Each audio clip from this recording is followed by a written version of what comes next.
Another one we do ask everybody is, are you familiar with the term imposter syndrome? And if so, have you ever dealt with it, or how do you handle or deal with it? Or tough one, right? No, it is. I am familiar with the idea of imposter syndrome.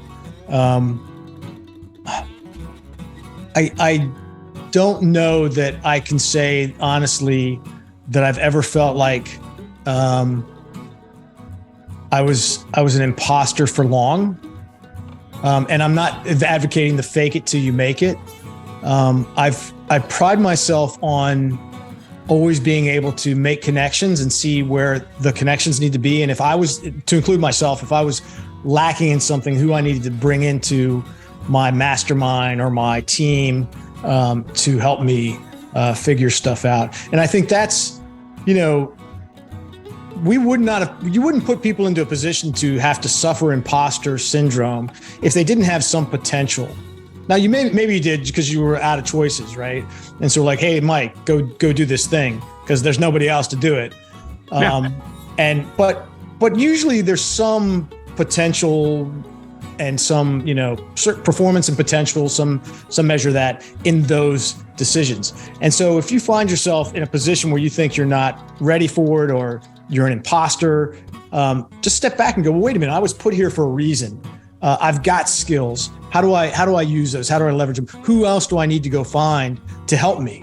And so I think I've been pretty good at doing that. So I don't, and I'm not saying I'm great or that I've, I've That's never had that freaking genius, man. I love that. I would be happy to pass it on to anybody struggling with it, because this is people doing it all the time. And a lot of times it's like that. You get promoted to a new position and you're like, oh man, they're going to come fire me and take me out today. They know I shouldn't be here. Today's the day they get it. I'm going to meet with my boss. When in reality, they're just happy you're taking care of everything. They think you're doing good. And yeah, you have your own flaws and mistakes, but they're happy to work with you on that. Yeah. I love how you said that too, how you know who to reach out to. You realize that you're not imposter because you're not being everything. You're being the one guy who can make sure you can get the right stuff done. And they're being their own people. I thought that was a really cool way to do that too, because you're not overwhelming yourself with I have to be perfect at everything or be this special thing.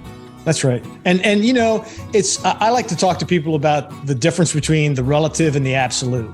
And there are certain things where we need to have an absolute standard, like this is where we're going. We got to achieve this. If we fall short by any measure, we fail.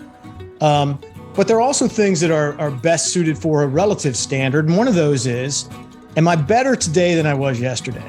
Like, I'm not there yet. Like I'm not where I want to be in absolute terms as this person. So I think that's another way to get through imposter syndrome, is to look at yourself in terms of the relative change and improvement you're making, the relative change and improvement your team is making. And now at some point you got to go, okay, are we ever going to get there? And what does that mean, in terms of success or failure in our mission?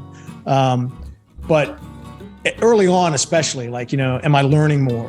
Am I getting better at this? Is the team getting better at this? Do I feel like people are coming to me and telling me the things I need to hear and know? Is that getting better day by day?